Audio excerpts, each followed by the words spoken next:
அஸ்ஸலாமு அலைக்கும் வரஹ்மத்துல்லாஹி பரகாத்துஹு. அன்பான சகோதரருக்கு ஒரு அன்பான வேண்டுகோள். இந்த பயான் சம்மான் கோட் பள்ளியில் ரெக்கார்ட் செய்யப்பட்டதாகும். மேலும் இந்த பயானை www.masjid.com வெப்தளத்திலும் கேட்கக்கூடிய வசதிகளும் உண்டு என்பதை அறிய தருகிறோம். அஸ்ஸலாமு அலைக்கும் வரஹ்மத்துல்லாஹி வபரகாத்துஹு.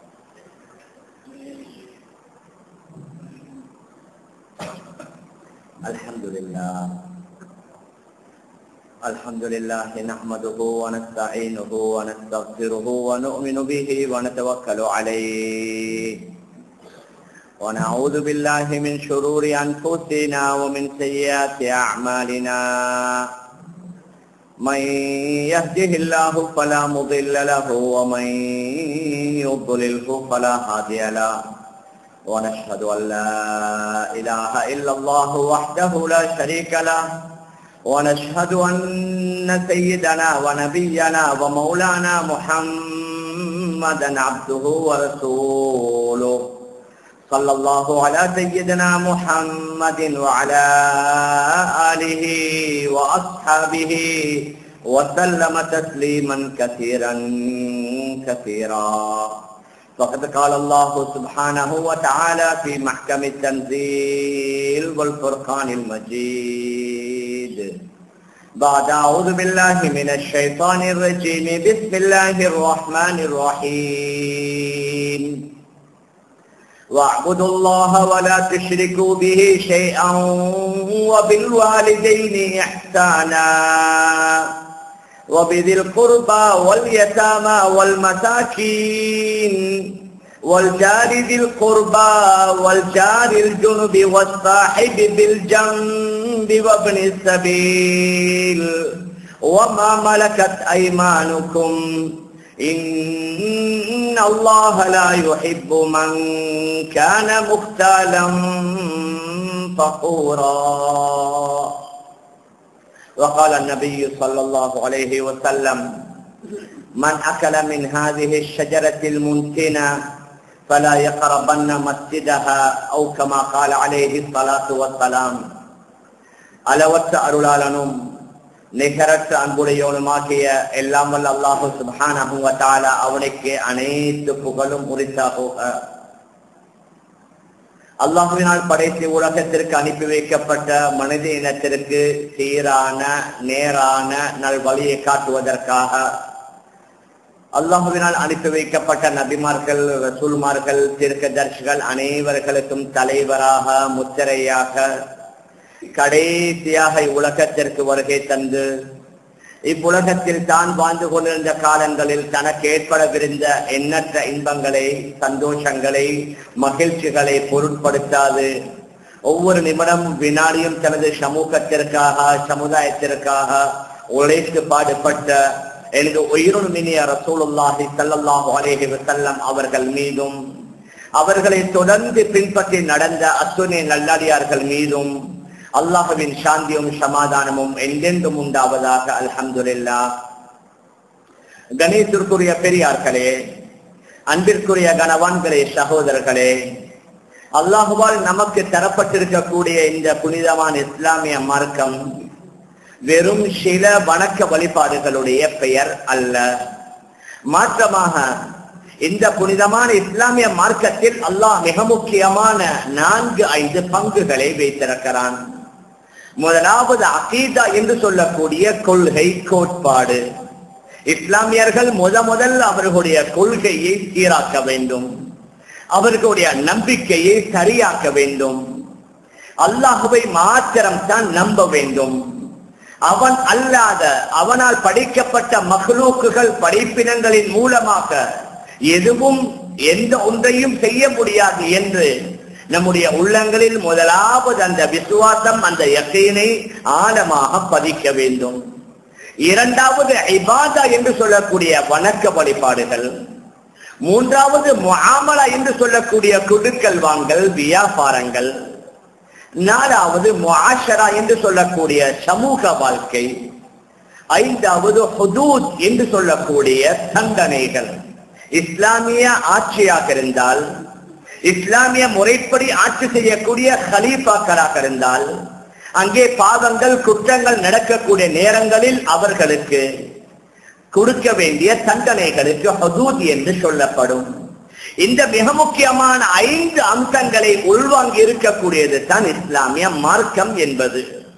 வெறும் நாம் தொழக்கூடிய தொழுகைகள், நாம் ஓதக்கூடிய குர்ஆன்கள், திக்ருகள் இவைகளுடைய பெயர் அல்ல.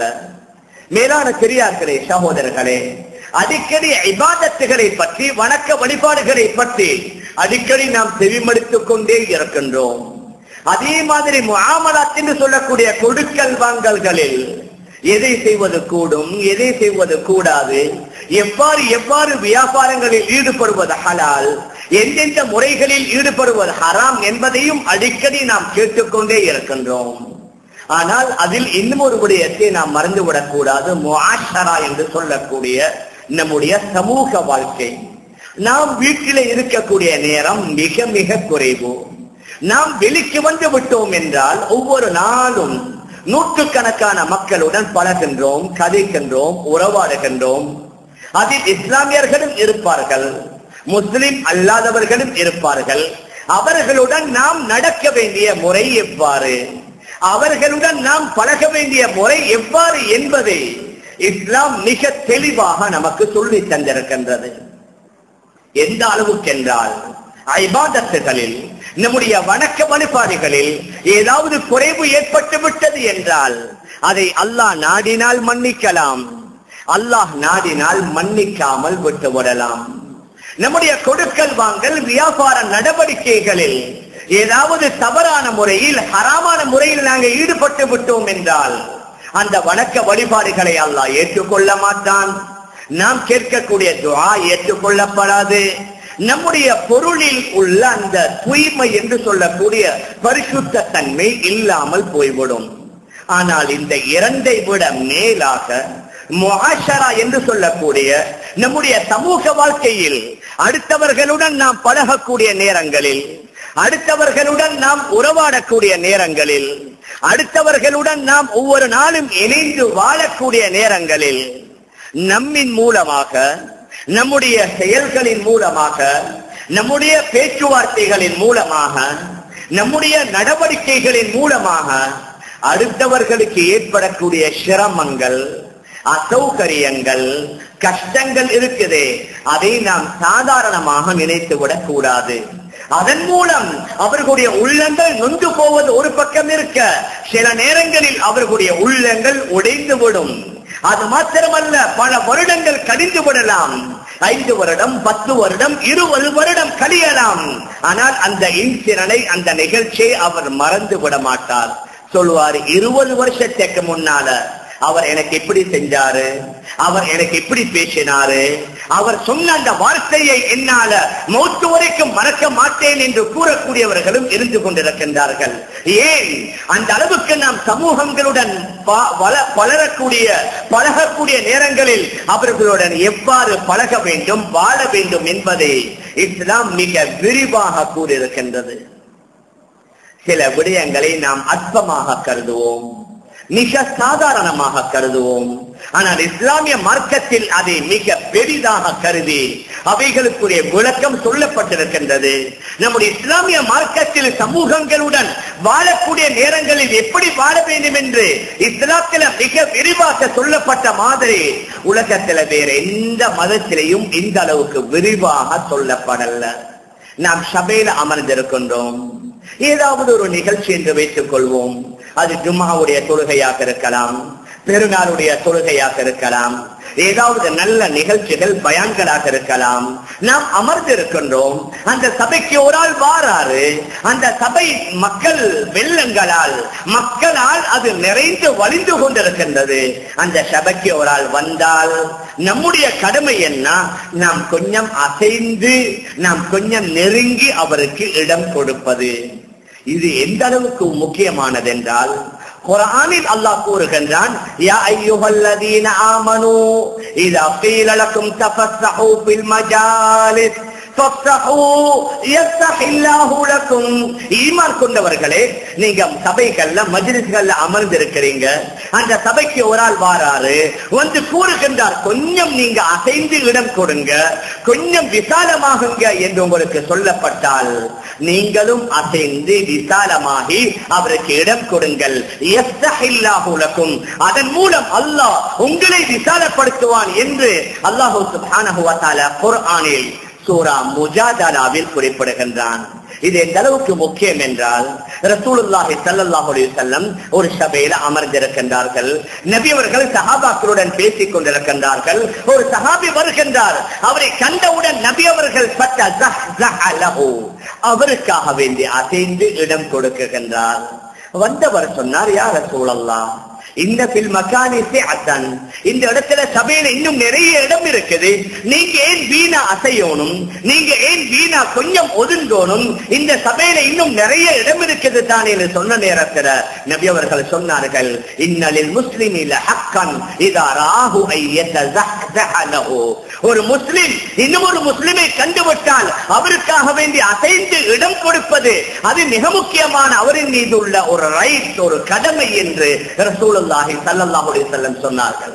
நாங்க பார்க்கலாம், அநேகமாக இந்த விடயம் அது கீழே அமர்ந்திருந்தாலும் சரி, அல்லது மிக முக்கியமான திருமணங்கள் போன்ற வைபவங்களாக இருக்கலாம், அமர்ந்திருக்கின்றோம், ஒருவர் வருகின்றார், அவர் பெரிய யோசனையுடன் வருகின்றார், எனக்கு இடம் கிடைக்குமோ தெரியாது, ஆனால் அமர்ந்திருக்கிறவங்க எல்லாரும் அவருடைய பாட்டுக்கு அமர்ந்து கொண்டிருப்பாங்க. ஒருவர் வந்தவரை பார்த்து நபி அவர்களை அசைகிறார்கள், நபி அவர்களை கொஞ்சம் விசாலமாக இடம் கொடுக்கின்றார்கள். ஏன்? ஒரு சபைக்கு வந்தால் அவரை நாங்க மதிக்கணும், அவரை உட்கார வைப்பதற்கு ஏற்பாடுகளை செய்து கொடுக்கணும். மேலான பெரியார்களே, சகோதரர்களே, எந்த அளவுக்கு என்றால், மற்றவர்களுடன் நாங்க இருக்கக்கூடிய நேரத்தில் எங்களுக்கு தும்மல் வந்து விடுகின்றது. அந்த தும்மலையும் எப்படி விடணும்? ரசூலுல்லாஹி ஸல்லல்லாஹு அலைஹி வஸல்லம் கான ரசூலுல்லாஹ் இதா அத்தஸ, நபி அவர்களுக்கு தும்மல் வந்து விட்டது என்றால் நபி அவர்கள் என்ன செய்வார்கள்? தன்னுடைய முகத்தை பியதிஹி, தன்னுடைய கையால மூடிக்கொள்வார்கள், அல்லது தன்னுடைய ஆடையால் தன்னுடைய முகத்தை மூடிக்கொள்வார்கள். நான் பார்க்கிற ஒரு சிலர் அந்த தும்மல் வார அதே தேசத்துல தும்மலை விட்டு விடுவார். பக்கத்தில் உள்ளவருடைய முகத்தில் எல்லாம் இவருடைய வாயிலிருந்து வெளியாக கூட எச்சில் தெரித்து விடும். நபியவர்கள் என்ன செய்வார்கள்? அவர்களுக்கு தும்மல் வந்துவிட்டது என்றால் அதன் மூலம் தன்னுடைய கைகளால முகத்தை மூடிக்கொள்வார்கள், அல்லது ஆடையால மூடிக்கொள்வார்கள். அந்த தும்மல் வரக்கூடிய நேரத்தில் அந்த சத்தத்தையும் கொஞ்சம் மெதுவாக்கி அவர்கள் சத்தத்தை குறைத்துக் கொள்வார்கள். ஏன்? இந்த தும்மலின் மூலம் கூட அடுத்தவர்களுக்கு சிரமம் ஏற்பட்டுவிடக் கூடாது, அடுத்தவர்களுக்கு ஏதாவது அசௌகரியங்கள் ஏற்பட்டுவிடக் கூடாது என்பதனால தும்மல் வந்துவிட்டாலும் அதன் மூலம் தன்னுடைய முகத்தை மூடிக்கொள்வார்கள், சப்தத்தையும் ரசூலுல்லாஹி ஸல்லல்லாஹு அலைஹி வஸல்லம் குறைத்துக் கொள்வார்கள். இன்று நாங்க பார்க்கலாம், சில சபையில ஒருவருக்கு அவருடைய மூக்கில் இருந்து அந்த அசுத்தம் வரவிருக்கின்றது. இப்பொழுது என்ன செய்வார்? பலர்களுக்கு மத்தியில நான் செய்வது ஒழுக்கக்கேடான செயல் என்று கூட அவர் அதை பொருட்படுத்தாமல் மக்களுக்கு மத்தியிலே வேகமாக மூக்கை சீறுவார். தும்மலை எப்படி சத்தமா விடக்கூடாதோ அதே மாதிரி தான் அந்த மூக்கு சீறுவதாக இருந்தாலும் சரி, உங்களுக்கு சளி பிரச்சனை இருக்குது, நீங்க அந்த சபையிலிருந்து எழும்புங்க, ஒரு மூலையில போங்க, ஒரு ஓரத்திற்கு போங்க, அங்கே போய் உங்களோட மூக்கை சீறி விட்டு வரலாம். அதற்கு மாற்றமாக மக்களுக்கு மத்தியிலே எல்லோரும் பார்க்கக்கூடிய நேரத்திலே வேகமாக மூக்கை சீறுவது கூட அது ஒழுக்கக்கேடு என்று இஸ்லாம் கூறுகின்றது. ஒருவருடைய வாய் இயற்கையிலேயே நாற்றம் என்று வைத்துக் கொள்வோம். புகஹாக்கள் கூறுகின்றார்கள், வாய் நாற்றமுடையவர் பள்ளிவாசலுக்கு வரக்கூடாது. ஏன்? அவருடைய வாய் நாற்றத்தின் மூலமாக மக்களுக்கு சிரமம் ஏற்படும், மக்களுக்கு கஷ்டம் ஏற்படும், தொழக்கூடியவர்கள் அதன் மூலம் அவர்களுக்கு அசௌகரியங்கள் ஏற்பட்டுவிடும். அதனால புகஹாக்களுடைய கருத்து, யாருக்கு வாய் நாற்றத்துடைய நோய் இருக்குதோ அவர் பள்ளிவாசலுக்கு வரக்கூடாது. மேலான பெரியார்களே, சகோதரர்களே, அதே மாதிரி தான் பச்சை வெங்காயம், பச்சை வெள்ளப்பூடு யாராவது சாப்பிட்டு விட்டால் நபி அவர்கள் சொன்னார்கள், புகாரியில முஸ்லிம்ல பதிவாக இருக்கக்கூடிய ஹதீஸ், மன் அக்கல மின் ஹாதிஹி ஷஜரத்தில் முன்தினா, இந்த வாடை வரக்கூடிய இந்த மரங்களிலிருந்து, அதாவது வெள்ளப்பூடு வெங்காயத்தை யாராவது சாப்பிட்டால் ஃபலா யக்ரபன்ன மஸ்ஜிதனா, அவர் நம்முடைய பள்ளிவாசலை நெருங்கவும் வேண்டாம். ஏன்? பள்ளிவாசல்ல மனிதர்கள் மாத்திரம் அல்ல, அங்கே மலக்குமார்களுடைய வருகை, மலக்குமார்கள் அடிக்கடி வந்து போய் கொண்டிருப்பாங்க. அதனால் இவருடைய இந்த துருவாடையால மலக்குமார்களும் கஷ்டப்படுவாங்க, மனிதர்களும் கஷ்டப்படுவாங்க. அதனால பள்ளியின் பக்கம் நெருங்க வேண்டாம் என்றார்கள் ரசூலுல்லாஹி ஸல்லல்லாஹு அலைஹி வஸல்லம் அவர்கள். மேலான பெரியார்களே, அன்பிற்குரிய கணவான்களே, சகோதரர்களே, ஆனால் ஒரு சில சகோதரர்கள் அவர்களுடைய வேலை முடிந்து விட்டால் பரவாயில்லை, என்னால் அடுத்தவருக்கு சிரமம் ஏற்படுகின்றது, என்னுடைய பேச்சால, என்னுடைய நடவடிக்கைகளால, என்னுடைய செயல்களால அடுத்தவர்களுக்கு கஷ்டம் ஏற்படுவது என்ற அந்த உணர்வு கூட ஏற்படுவதில்லை. ரசூலுல்லாஹி ஸல்லல்லாஹு அலைஹி வஸல்லம் எந்த அளவுக்கு எந்த வகையான தீங்கும் அடுத்தவர்களுக்கு கொடுக்க கூடாது என்பதில் எந்த அளவுக்கு உறுதியாக இருந்தார்கள் என்றால் ஹஜ்ரத் ஆயிஷா ரலியல்லாஹு அன்ஹா அறிவிக்கிறார்கள். இமாம் நஸஈ ரஹ்மத்துல்லாஹி அலைஹி அவர்களுடைய நஸஈ என்ற கிதாபில் இந்த ஹதீஸ் பதிவு செய்யப்பட்டிருக்கிறது. நபி அவர்கள் மதீனாவுல தங்கக்கூடிய நேரத்தில் யாருடைய வீட்டில் இரவு தங்குவது, அது அவர்கள் நபி அவர்கள் தீர்த்து போட்டு பார்த்து பிரித்து கொடுத்திருந்தாங்க. ஒரு நாள் இரவு என்னுடைய வீட்டில் நபி அவர்கள் தங்க வேண்டிய டேர்ன் வந்து விடுகின்றது. நபி அவர்கள் அன்று தாமதித்து தான் வீட்டுக்கு வந்தார்கள். நபி அவர்கள் வரும் வரைக்கும் பார்த்து நானும் படுத்து விட்டேன், ஆனால் தூங்கவில்லை. நபி அவர்கள் வந்தவர்கள் ஆயிஷா தூங்குவதாக நினைத்து என்ன செய்தார்கள், அவர்களுடைய கலட்டி இருந்த செருப்பை மெதுவாக தன்னுடைய கால் மாட்டில் வைத்தார்கள். அவர்கள் மேனியிலே போட்டிருந்த அந்த போர்வையை நபி அவர்கள் மெதுவாக கலற்றி வைத்தார்கள். அதற்கு பின்னால அவர்களுடைய ஒரு சாரம் ஒன்று இருந்தது. அந்த சாரத்தை அவருடைய விருப்புக்கு மேலால் விரித்து நபி அவர்களும் படுத்துக் கொண்டார்கள். கொஞ்ச நேரம் படித்து விட்டு நபி அவங்க தூங்கல்ல, ஆனால் நபி அவர்கள் நினைக்கிறார்கள் நான் தூங்கி விட்டேன் என்று நினைத்துக் கொண்டு ரசூலுல்லாஹி ஸல்லல்லாஹு அலைஹி வஸல்லம் அவர்கள் என்ன செய்தார்கள் என்றால் அவர்களுடைய செருப்பை எடுத்து மெதுவாக போடுகின்றார்கள். ஹஜ்ரத் ஆயிஷா ரலியல்லாஹு அன்ஹா கூறுகின்றார்கள், நபி அவர்கள் தன்னுடைய செருப்பை மெதுவாக அணிந்தார்கள். அதற்கு பின்னால் தன்னுடைய போர்வையை அவர்கள் அவர்களுடைய போர்வையை மெதுவாக எடுத்து போட்டுக் கொண்டார்கள். சும்மா ஃபதஹல் பாப ருவைதன், வீட்டுடைய கதவை மெதுவா திறந்தாங்க. சும்மா ஹரஜ வஅஜாபஹு ருவைதன், வீட்டுக்கு வெளியில வந்தாங்க, கதவை மெதுவாக மூடிவிட்டு நபி அவர்கள் சென்றார்கள். ஆயிஷா ரலியல்லாஹு அன்ஹா அறிவிக்கிறார்கள், நான் தூங்கி விட்டதாக நபி அவர்கள் நினைத்தாங்க. ஆனா உண்மையில நான் தூங்கல்ல. நான் நினைச்சேன் இந்த நடு நீதியில நபி அவர்கள் எங்க போறாங்க, மனிதன் என்ற ரீதியில அவர்கள் கூறுகின்றார்கள், என்னுடைய உள்ளத்துல வந்து விட்டது ரசூலுல்லாஹி ஸல்லல்லாஹு அலைஹி வஸல்லம் வேறு யாராவது ஒரு மனைவியுடைய வீட்டுக்கு போறாங்களோ தெரியாது என்று நானும் என்னுடைய போர்வையை எடுத்து தலையிலே போட்டுக்கொண்டு நபி அவர்களுக்கு பின்னால சத்தம் இல்லாமல் மெதுவாக நடக்க ஆரம்பித்தேன். ரசூலுல்லாஹி ஸல்லல்லாஹு அலைஹி வஸல்லம் அவர்கள் என்ன செய்தாங்க, நேரா ஜன்னத்துல் பகீ மதீனாவுடைய கபர்ஸ்தானத்திற்கு போனாங்க. அங்கே போய் ரொம்ப நேரம் அங்கே உள்ளவர்களுக்காக வேண்டி அல்லாஹ்விடத்துல துஆ செய்து கொண்டிருந்தாங்க. இதை பார்த்து நானும் வந்து என்னுடைய படுக்கையில் படுத்து விட்டேன் என்று கூறுகின்றார்கள் ஆயிஷா ரலியல்லாஹு அன்ஹா.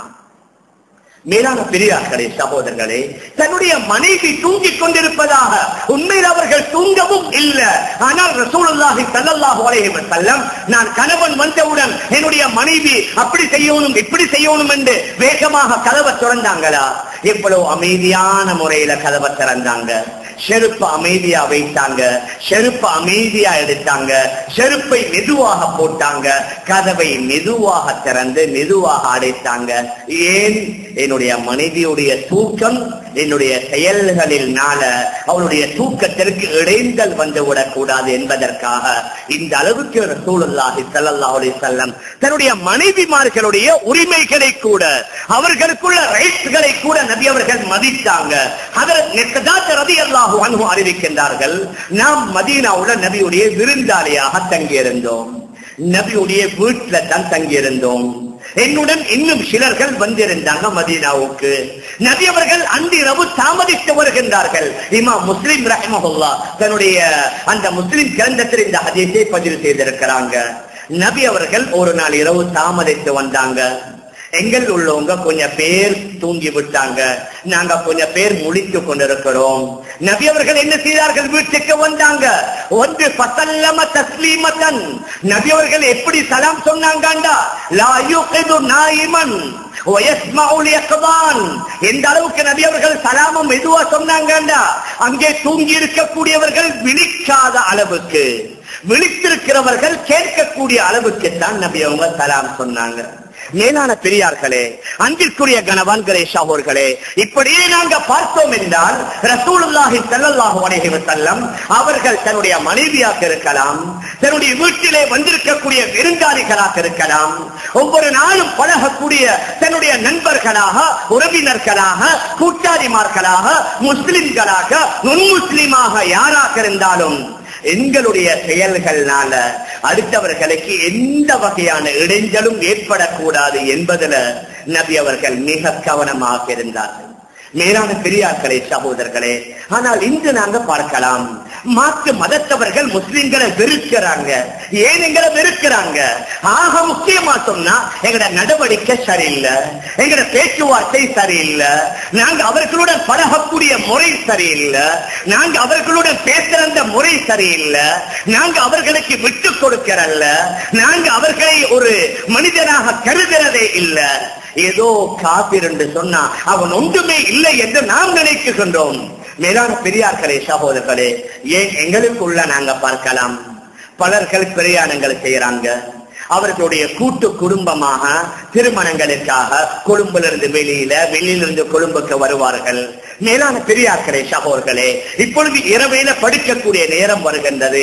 ஆண்கள் எல்லோரும் ஒரு அறையில உதாரணத்திற்கு படுக்கின்றார்கள், பெண்கள் எல்லோரும் ஒரே அறையில படுக்குகின்றார்கள் என்று வைத்துக் கொள்வோம். இரவையில ஒருவருக்கு சிறுநீர் கழிக்கிற தேவை ஏற்படுது. எழுந்தவுடன் முதல்ல அவர் போடுறது அந்த ரூமுடைய லைட்டை போடுவாரு. உறங்குவதற்கு முன்னால பார்க்கணும் டாய்லெட் எங்க இருக்குது, டாய்லெட்டுடைய சுவிட்ச் எங்க இருக்குது. நான் லைட்டை போட்டா எல்லாரும் முழிச்சிடுவாங்களே, அந்த உணர்வு இல்ல. உடனடி அவர் என்ன செய்வாரு? அந்த அறையுடைய லைட்டை போட்டு விடுவார். லைட்டை போட்டுவுடன் மற்றவர்கள் எல்லோரும் முழித்து விடுவாங்க. எந்த ஒரு சிலருக்கு வெளிச்சம் பிடிக்கிறதே இல்லை. வேகமா டாய்லெட் கதவை திறப்பாரு, அதே வேகத்துல டாய்லெட் கதவை அடைப்பாரு. ஒரு சிலருக்கு ஏதாவது மருந்து தேவாண்டா அந்த இரவு 12-1 மணி எல்லோரும் ஆழ்ந்த தூக்கத்தில் இருக்கும் பொழுது அவருடைய டிராவலிங் பேக்குடைய ஜிப்ப வேகமா திறப்பாரு. சிலர் எழும்பிடுவாங்க அந்த சப்தத்துல. இன்னும் ஒரு சில நண்பர்கள் இருக்கிறாங்க, அவர்களுடைய மொபைல் போனை ஆஃப் பண்றதே இல்லை. ஆக குறைந்தபட்சம் அந்த சைலன்ஸ் மோட்லயாவது போக்கணும், அதையும் போடுறது இல்லை. அவருடைய மொபைல் போனை ஆன் பண்ணி வைப்பாரு. ஒரு சிலர் வச்சிருக்கிற அந்த ரிங்கிங் டோன் அதை சகிக்கவே இல்ல. அந்த மாதிரியான டோன் இரவு நேரத்தில் திடீரென்று அந்த மொபைல் போன்ல பெல் பட்டது என்று சொன்னா அதன் மூலம் மற்றவர்கள் முழிப்பாங்க. அப்படி போன் வந்தா கூட கொஞ்சம் இருங்கன்னு சொல்லி அது கதவை திறந்து கொண்டு வெளியில வந்து பேசுறதும் இல்லை. அதே ரூமுக்குள்ள இருந்து கொண்டு அவர் சர்வசாதாரணமா பகல்ல பேசுற மாதிரி பேசுவாரு. அட கொஞ்சம் யோசிக்கணும். பக்கத்தில் உள்ளவங்க எல்லாம் ஆழ்ந்த தூக்கத்தில் இருக்கிறாங்க.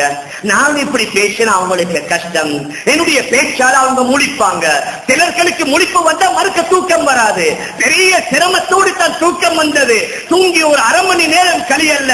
இவருடைய மொபைல் போனால, இவருடைய பேச்சால, இவர் டாய்லெட் போனதுனால, இவர் லைட்ட போட்டதுனால, மேலான பெரியார்களே, கணவான்களே, சகோதரர்களே, எத்தனை பேர்களுடைய தூக்கத்திற்கு இடைஞ்சல். இதுல ஆண்களும் விதிவிலக்கல்ல, சில பெண்களும் விதிவிலக்கல்ல. இது எல்லாத்தையும் சொல்லிக் கொடுக்கணும். எங்களால் அடுத்தவர்களுக்கு சிரமம் வரக்கூடாது. மக்களுடன் மக்களாக நாங்கள் சேர்ந்து வாழ்கின்றோம். என்னுடைய செயலால ஏதாவது நடந்துட்டா தயவு செய்து மன்னிச்சுக்கோங்க. உங்களுக்கு கஷ்டம் வந்துருச்சு போல, உங்களுக்கு சிரமம் ஏற்பட்டுருச்சு போல, இந்த மன்னிப்பு கேட்கிற பழக்கம் எல்லாம் ரொம்ப ரொம்ப குறைவு. யாராவது ஒரு ஆள் கொஞ்சம் மெதுவா பேசுங்க சொன்னா கூட ஒரு சிலர் சண்டைக்கு வந்துருவாங்க. நீங்க எனக்கு எப்படி சொல்லுவீங்க மெதுவா பேச சொல்லி? நான் எப்படி பேசுவேன்? மேலான பெரியார்களே, அன்பிற்குரிய கணவான்களே, சகோதரர்களே, இதெல்லாம் சமூகத்துடன் நாங்கள் எப்படி பழகணும், மக்களுடன் எப்படி கலக்கணும், மக்களுடன் பழகக்கூடிய நேரத்தில் எங்களுடைய செயல்கள்னால அடுத்தவர்களுக்கு சிரமம் ஏற்படக்கூடாது. இரவையில் எழுதி தஹஜ்ஜு சொல்வது லேசி, வருஷா வருஷம் ஹஜ் உம்ராவுக்கு போறது லேசி. ஆனா எங்கள் இந்த கெட்ட சில நடவடிக்கைகள் இருக்குது, பழக்க வழக்கங்கள் இருக்குது, அதை மாற்றுவது இருக்குது, அது லேசான விடயம் அல்ல. மேலான பெரியார்களே, அன்பிற்குரிய கணவான்களே, சகோதரர்களே, எந்த அளவுக்கு என்றால் இஸ்லாத்துடைய ஆரம்ப காலத்துல ஜும்மாவுடைய தினத்தில் குளிப்பது கூட வாஜிப்.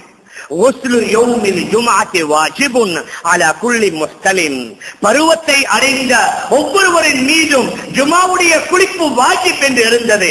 ஆனால் பின்னால் இந்த ஹதீஸ் மாற்றப்பட்டு விட்டது, மன்சூக்.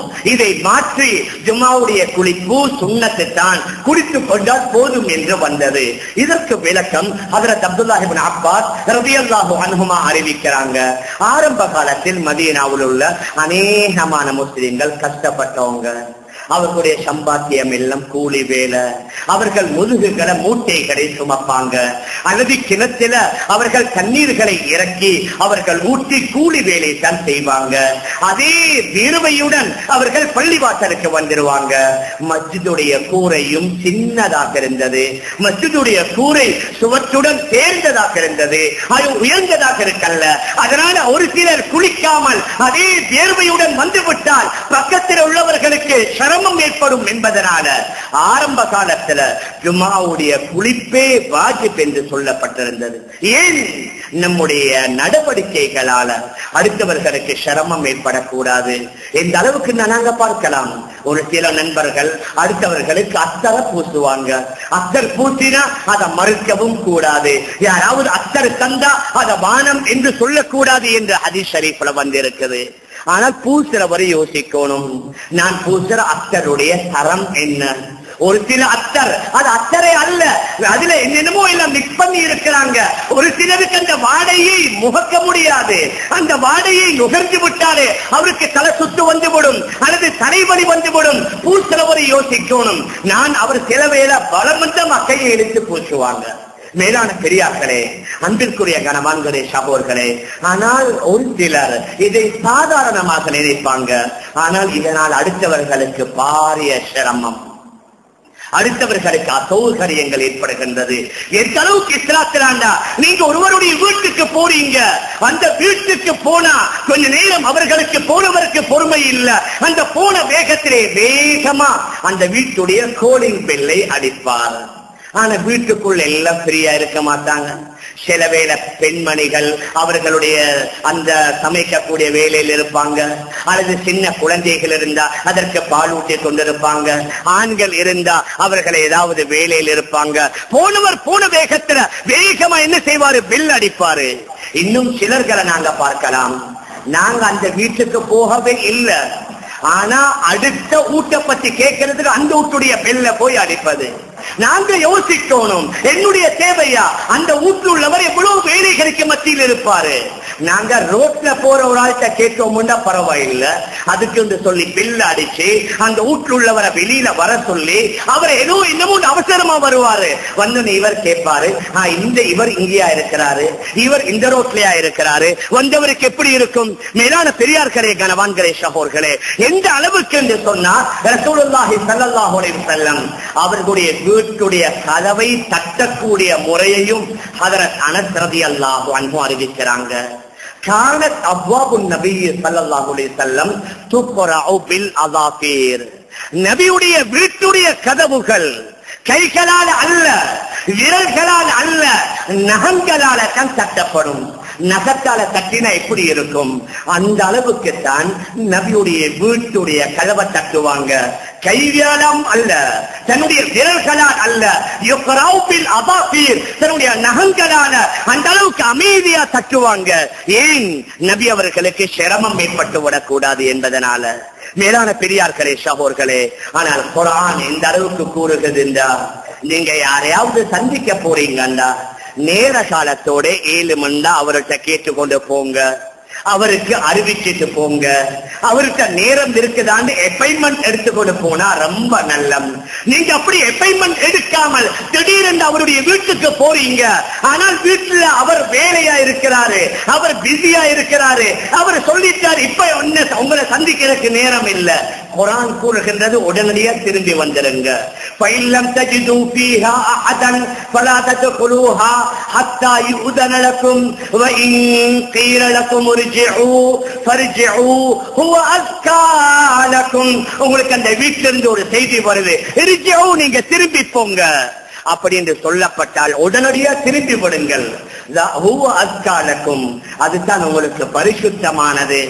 ஆனா எங்கடவங்க என்ன சொல்லுவாங்க, பாருங்க நான் அவருடைய வீட்டு வாசப்படிக்கு போனேன், அவருடைய காலடிக்கு போனேன், அவர் என்ன மதிக்கல்ல, அவர் என்ன கணக்கெடுக்கல்ல, அவர் திரும்பி போங்கன்னு சொன்னாரு. அல்லாஹ் குர்ஆன்ல கூறுகின்றான், உங்களுக்கு திரும்பி போங்கள் என்று சொல்லப்பட்டால் நீங்க திரும்பி சென்று விடுங்கள்.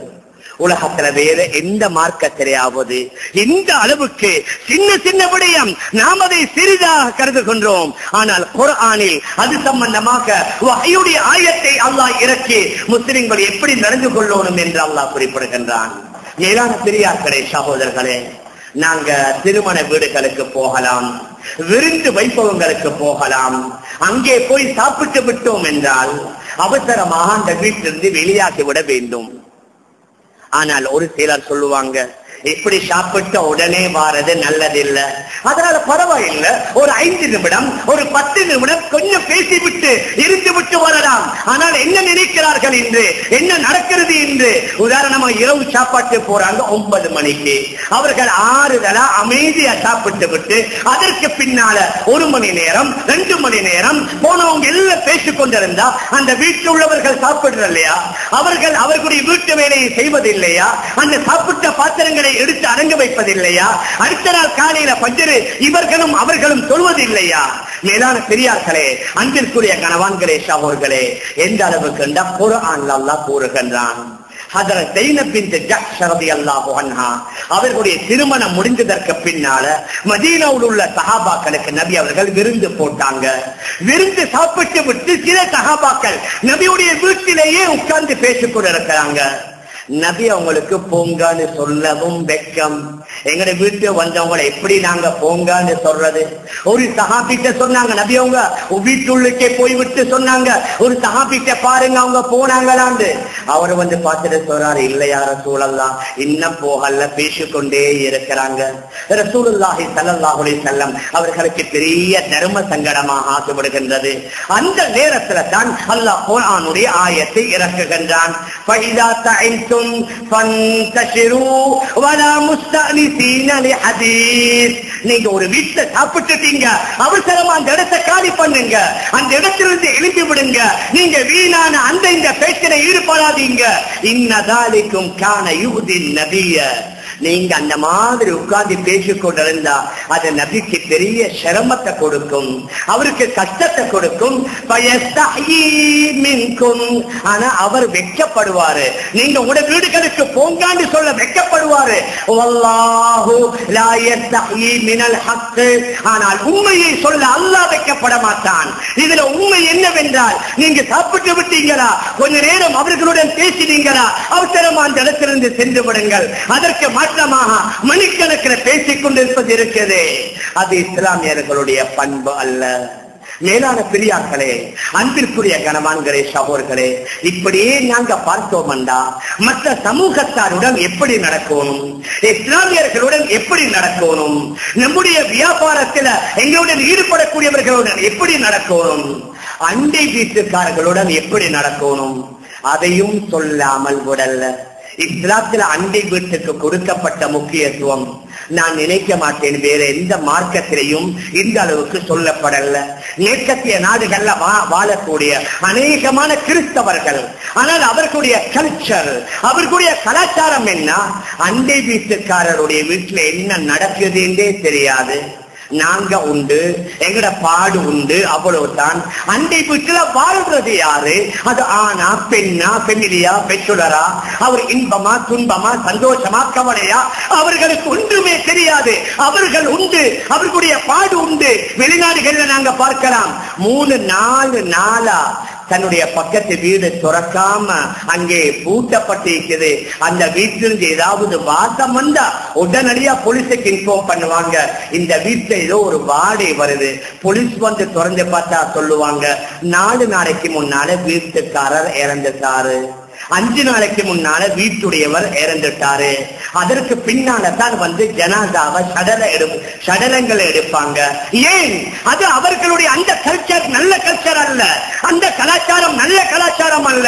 ஆனால் இஸ்லாத்தில் எந்த அளவுக்கு சொல்லப்படுது என்றால், நபி அவர்கள் சொன்னார்கள், லைஸல் மூமின் அல்லது யஸ்பா வஜாருஹு ஜாய. அடுத்த வீட்டுக்காரன் பசியுடன் இருக்கும் பொழுது இந்த வீட்டுக்காரன் வயிறு உடைக்க வயிறு நிறைய சாப்பிட்டவன் முஸ்லிமே அல்ல, அவன் மூமினே அல்ல, அவன் ஈமான் பூர்த்தியாக இல்ல என்ற அளவுக்கு ஹஜ்ரத் ரசூலுல்லாஹி ஸல்லல்லாஹு அலைஹி வஸல்லம் சொல்லுவாங்க, மாஸார ஜிப்ரீலு யூஹீனி பில் ஜார். ஜிப்ரீல் அலைஹிஸ்ஸலாத்து வஸ்ஸலாம் அண்டை வீட்டுக்காரருடைய விடயத்துல எந்த அளவுக்கு வந்து என்னிடத்துல வசியத் செய்தாங்கண்டா, ஹத்தா தனன்து அன்னஹு சயுவர்ரிதுஹு, இவர் என்னுடைய வாரிசுக்காரனாக ஆக்கிடுவாரோன்னு நான் நினைக்கக்கூடிய அளவுல அண்டை வீட்டுக்காரரை பத்தி அந்த அளவுக்கு ஜிப்ரீல் அலைஹிஸ்ஸலாத்து வஸ்ஸலாம் வந்து சொல்லிக் கொண்டே இருப்பாங்க. ஹஜ்ரத் அப்துல்லாஹ் இப்னு உமர் ரலியல்லாஹு அன்ஹுமா அவர்களை பற்றி வருது, அவருடைய வீட்டுல எப்ப ஆடு அறுத்தாலும் முதலாவது சொல்லுவாங்க, இப்தஇ பிஜாரினா அல் யஹூத், எங்கட அண்டை வீட்டுக்காரரான யஹூதிக்கு முதலாவது கொடுங்க. எங்கட நானா தம்பிக்கு கொடுங்கன்னு சொல்லல, எங்கட சொந்தக்காரர்களுக்கு கொடுங்கன்னு சொல்லல, அதுக்கு கட்டாயம் கொடுப்பாங்க. ஆனா சொல்வாங்க, முதல்ல இந்த ஆட்டுடைய மாமிசத்தை இந்த யூதனுடைய வீட்டை கொண்டு ஆரம்பிங்க, அவனுக்கு முதலாவது ஆரம்பமா கொடுங்க. ஏன்? அவன் நம்முடைய அண்டை வீட்டுக்காரனாக இருக்குகின்றான். ரசூலுல்லாஹி ஸல்லல்லாஹு அலைஹி வஸல்லம் அவருடைய பக்கத்தில் ஒரு யூதன் வாழ்ந்து கொண்டிருந்தான். அந்த யூதனுடைய மகன் நோய்வாய்ப்பட்டு வருகின்றான். அந்த வாலிபன் நோய்வாய்ப்பட்டு விட்ட அந்த வாலிபனை நோய் விசாரிக்க நபி அவர்கள் அவனுடைய வீடு தேடி போய் அவனை நோய் விசாரித்ததாக ஹதீஸ் கிரந்தங்கள்ல பதிவு செய்யப்பட்டிருக்கின்றது. மேலான பெரியார்களே, சகோதரர்களே, குர்ஆனும் இதை இந்த அளவுக்கு வலியுறுத்துகின்றது என்றால், அல்லாஹ்வை நீங்க வணங்குங்க, வலா துஷ்ரிகு பிஹி ஷைஆ, எதை கொண்டும் அவனுக்கு நீங்க இணை வைக்காதீங்க, வபில் வாலிதை இஹ்சானா, உங்களுடைய பெற்றோர்களுடன் உபகாரமான முறையில் நடந்து கொள்ளுங்க, வபிதில் குர்பா வல் யதாமா வல் மசாகீன், உறவினர்கள், அனாதைகள், மிஸ்கின்கள், அவர்களுடன் நல்ல முறையில் நடவுங்கள் என்று சொல்லிவிட்டு அல்லாஹ் என்ன கூறுகின்றான், வல் ஜாரிதில் குர்பா, உங்களோட பக்கத்தில் உள்ள அண்டை வீட்டுக்காரன், அவன் உங்களுடைய சொந்தக்காரனாக இருக்குகின்றான், அவனுடனும் நல்ல முறையில் நடங்க. உங்களுடைய தூரத்தில் உள்ள அண்டை வீட்டுக்காரன், உங்களுடைய சொந்தம் அல்லாத அண்டை வீட்டுக்காரன், அவனுடனும் நீங்க நல்ல முறையில நடவுங்க. எந்த அளவுக்கு அல்லாஹ் கூறுகின்றான், உங்களுடன் சேர்ந்து உறவாடக்கூடிய உங்களுடைய பிறையான நண்பன். நீங்க ஒரு ஃபாரின் ட்ரிப் போறீங்க, ஒரு நொன் முஸ்லிம் உங்களோட வராரு, அவருடனும் நீங்க நல்ல முறையில நடவுங்க. நீங்க ஒரு கோர்ஸை ஃபாலோ பண்றீங்க, ஒரு நொன் முஸ்லிம் ஸ்டூடெண்ட் வராரு, அவருடனும் நல்ல முறையில நடவுங்க. நீங்க காலேஜ்ல யூனிவர்சிட்டியில சில வருஷ காலம் வாழ்றீங்க, உங்களோட கிளாஸ்மேட் அவன் நொன் முஸ்லிம், அவனுடனும் நல்ல முறையில நடந்து கொள்ளுங்க. நொன் முஸ்லிம் உங்களோட பார்ட்னர், அவருடனும் நல்ல முறையில நடந்து கொள்ளுங்க. இவர்கள் அனைவர்களையும் கருத்தில் கொண்டுதான் அல்லாஹ் குர்ஆன்ல வஸ்ஸாஹிப் பில் ஜம், உங்களுடன் சேர்ந்து உங்களுடன் இணைந்து வியாபாரத்துல அல்லது வேற வேற விடயங்கள்ல உங்களுடன் சதாவும் இருக்கக்கூடிய அவர்களை நீங்க மறந்து விடாதீங்க, அவர்களுடனும் உபகாரமா நடவுங்கள் என்று அல்லாஹ் கூறுகின்றான். மேலான பெரியார்களே, அன்பிற்குரிய கணவான்களே, சகோதரர்களே, ஒரு சில நன்னுடைய நண்பர்கள் சொல்லுவாங்க, நாங்க உண்டு, எங்கட பாடு உண்டு, ஏன் எங்களால் அடுத்தவங்களுக்கு கஷ்டம், ஏன் எங்களால் அடுத்தவங்களுக்கு சிரமம், நாங்க அடுத்த வீட்டுக்காரருக்கு கஷ்டம் கொடுக்க கூடாது, சிரமம் கொடுக்க கூடாது, எங்களுடைய செயல்கள்னால எங்களுடைய நடவடிக்கைகளால அவர்களுக்கு எந்த அசௌகரியங்களும் ஏற்படுத்தக்கூடாது. அதுவும் கூடாது. அதே மாதிரி நாங்க அவர்களுக்கு உதவி செய்யாமல் இருக்கவும் கூடாது. அவர்களுக்கு உதவி செய்யறது கடமை.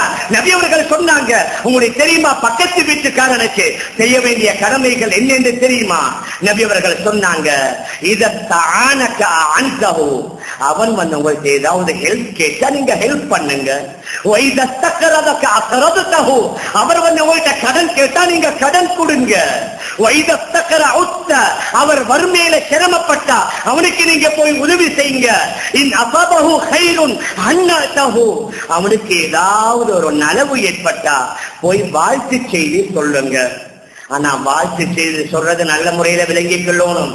அவங்களுக்கு நாங்க கிறிஸ்துமஸ் வாழ்த்து சொல்றல்ல, அவங்களோட பெசாக் வாழ்த்து சொல்றல்ல. ஏதாவது நனவு நடக்குது, அவர்களுடைய வீட்டுல ஒரு புள்ள கிடைக்குது, அல்லது அவருடைய குழந்தை எக்ஸாமினேஷன்ல நல்லா பாஸ் ஆகிறாரு, ஏதாவது ஒரு நல்ல விஷயம் நடந்தா நபி அவங்க சொன்னாங்க, அவருக்கு நீங்க போய் வாழ்த்து சொல்லுங்க. அவருக்கு ஏதாவது சிரமமான துக்கமான விஷயம் ஏற்பட்டா அவருக்கு நீங்க போய் ஆறுதல் வார்த்தைகளை சொல்லுங்க. அவர் நோய்வாய்ப்பட்டால் போய் நோய் விசாரிங்க. அவர் மரணித்தா அவருடைய மனம் ஜனாதாவோட கலந்து கொள்ளுங்க. எந்த அளவுக்கு நபி அவங்க சொன்னாங்க, உங்களுடைய வீட்டுடைய தாப்பைய ரொம்ப உயர்த்தி கட்டாதீங்க. அப்படி கட்டிட்டீங்கன்னா அவருடைய வீட்டுக்கு வரக்கூடிய அந்த காற்றை நீங்க மறைச்சிடுவீங்க. அதனால உங்களோட அண்டை வீட்டுக்காரனுடைய விடயத்துல நீங்க ரொம்ப கவனமாக இருந்து கொள்ளுங்கள். மேலான பெரியார்களே, சகோதரர்களே, அதனால எங்களால அடுத்தவர்களுக்கு சிரமம் இல்ல. அது மாத்திரமல்ல, நாங்க செய்யக்கூடிய உதவிகளை செய்யாமல் இருப்பதும் பாவம், செய்யாமல் இருப்பதும் குற்றம். அவர்களை நாங்க பார்க்கணும். அவர்களுடைய நிலைமைகள் என்ன, அவர்களுடைய வருமானங்கள் என்ன, அவர்கள் எப்படி வாழ்ந்து கொண்டிருக்கிறாங்க. எங்கட பக்கத்து வீட்டுக்காரன், எங்கட அண்ட வீட்டுக்காரன், அந்த நிலைமை எனக்கு ஏற்பட்ட அவர்கள் எப்படி நடந்து கொள்வாங்க? மேலான பெரியார்களே, அன்பிற்குரிய கணவான்களே, சகோதரர்களே, எந்த அளவுக்கு மேற்கத்திய நாடுகள்ல, ஜப்பான் போன்ற நாடுகள்ல இரவையில 10-11 மணிக்கு பின்னால ஏர்போர்ட்டையே மூடிடுவாங்க. விமானங்கள் ஏறுறதும் இல்லை, இறங்குறதும் இல்லை. ஏன்? விமானம் ஏறுவதாலும் கஷ்டம், இறங்குவதால தூங்கக்கூடியவர்களுக்கு கஷ்டம். மக்களுடைய தூக்கத்தை அந்த அளவுக்கு மதிக்கிறாங்க, அவர்களுடைய அமைதியை அந்த அளவுக்கு மதிக்குகின்றார்கள் மாற்று மதத்தவர்கள். மேலான பெரியார்களே, சகோதரர்களே, ஆனால் ஒரு கசப்பான உண்மை என்னண்டா, நாங்க முஸ்லிம்கள் இஸ்லாத்தை பத்தி பேசுகின்றோம். அந்த இஸ்லாமிய சமூக வாழ்க்கை, இஸ்லாத்துல சொல்லப்பட்ட அடுத்தவர்களுக்கு செய்யக்கூடிய அந்த கடமைகள், அடுத்தவர்களுக்கு செய்யக்கூடிய உதவிகளை அநேகமாக நாங்க மறந்து வாழ்ந்து கொண்டிருக்கிறோம். விசேஷமாக இந்த நாட்டுல நாங்க 8-10% வாழ்கின்றோம், அவர்கள் 90% வாழுகின்றார்கள். நாங்க எப்படி இஸ்லாத்தை விளங்க வைக்கிறது? எங்களோட நடவடிக்கைகளால, எங்களோட பேச்சுவார்த்தைகளால, எங்களோட பழக்க வழக்கங்களால, எங்களுடைய அன்பால, பண்பால, இரக்கத்தால, அதிலும் குறிப்பாக இந்த பெட்டாவை நாங்கள் எடுத்துக்கொண்டோம். இலங்கையில் உள்ள அநேகமான வியாபாரிகள் வருவாங்க. பெட்டால் உள்ள அநேகமான வியாபாரிகள் நாங்க முஸ்லிம்களாக இருக்கிறோம், இஸ்லாமியர்களாக இருக்கிறோம். அவர்களுடன் கொடுக்கல் வாங்கல் செய்யக்கூடிய நேரத்தில் எங்களுடைய இஸ்லாமிய பண்புகளை, இஸ்லாமிய குணங்களை, இஸ்லாமிய உயர்ந்த அந்த விழுமியங்களை அவர்களுக்கு நாங்க சொல்லிக் கொடுத்தோம். இதுதான் இஸ்லாம் அவர்கள் விளங்குவாங்க. மேலான பெரியார்களே, அன்பிற்குரிய கணவான்களே, சகோதரர்களே, அதனால வணக்கம், அதனால ஐபாதா, அதே மாதிரி முஆமலா கொடுக்கல் வாங்கல்ல நாங்கள் பேணுதல் காட்டுவதை விட கூடுதலாக முஆஷரா என்று சொல்லக்கூடிய இந்த சமூக வாழ்க்கையில நான் எப்படி வாழணும், அடுத்த ஒருவனுடன் எப்படி வாழணும், அடுத்தவர்களுடன் எப்படி வாழணும், நொன் முஸ்லிமுடன் எப்படி நடக்கணும், அதுல என்னென்ன தவறுகள் என்னத்தில் இருக்குது, அதை அடையாளம் கண்டு, அதை இனம் கண்டு, அதை திருத்தி உண்மையான இஸ்லாமிய பண்புகளை காட்டினோம் என்றா அதன் மூலம் இஸ்லாத்தை விளங்கிக் கொள்வாங்க. அந்த அடிப்படையில நாம் நம்முடைய வாழ்வை அமைத்துக் கொள்ள எல்லாம் வல்ல அல்லாஹ் நம் அனைவர்களுக்கும் தௌஃபீக் செய்வானாக. ஆகவே அல்லாஹ் நம்முடைய பாவங்களை மன்னிப்பாயாக, நம்முடைய பெற்றோர்களுடைய பாவங்களை மன்னிப்பாயாக, நம்முடைய மணிமக்களுடைய பாவங்களை மன்னிப்பாயாக, முழு உலகத்தில் வாழக்கூடிய அனைத்து இஸ்லாமிய ஆண்கள் பெண்களுடைய பாவங்களை மன்னிப்பாயாக. உலகத்தில் வாழும் காலம் எல்லாம் உண்மையான முஸ்லிம்களாக வாழ்வதற்கு நீ உதவி செய்வாயாக. விசேஷமாக முஸ்லிம்களுக்கு அந்த இஸ்லாமிய பண்புகளை, இஸ்லாமிய குணங்களை, இஸ்லாமிய ஒழுக்கங்கள் நம் அனைவர்கள்ட்ட பூர்த்தியாக வருவதற்கு நீ உதவி செய்வாயாக. ரப்பிய ரஹ்மானே, முஸ்லிம்களுக்கு எதிராக எங்கெங்கெல்லாம் சதித்திட்டங்கள் தீர்க்கப்படுகின்றனவோ அவைகள் அனைத்தையும் தவிடுபொடியாக்கி அச்சமற்ற பயமற்ற சூழலை ஏற்படுத்தி வைப்பாயாக. நம் அனைவருடைய முடிவுகளை நல்ல முடிவாக ஆக்கி நம் அனைவர்களுக்கும் ஜன்னத்துல் ஃபிர்தௌஸ் என்ற சொர்க்கத்தை தந்தருள்வாயாக. ஆமீன் ஆமீன் யா ரப்பல் ஆலமீன் பிரஹ்மத்திக யா அர்ஹமர் ராஹிமீன் வல்ஹம்துலில்லாஹி ரப்பில் ஆலமீன். அஸ்ஸலாமு அலைக்கும் வரஹ்மத்துல்லாஹி பரகாத்துஹு. அன்பான சகோதரருக்கு ஒரு அன்பான வேண்டுகோள். இந்த பயான் சம்மான் கோட் பள்ளியில் ரெக்கார்ட் செய்யப்பட்டதாகும். மேலும் இந்த பயானை www.redmasjid.com வெப்தளத்திலும் கேட்கக்கூடிய வசதிகளும் உண்டு என்பதை அறிய தருகிறோம்.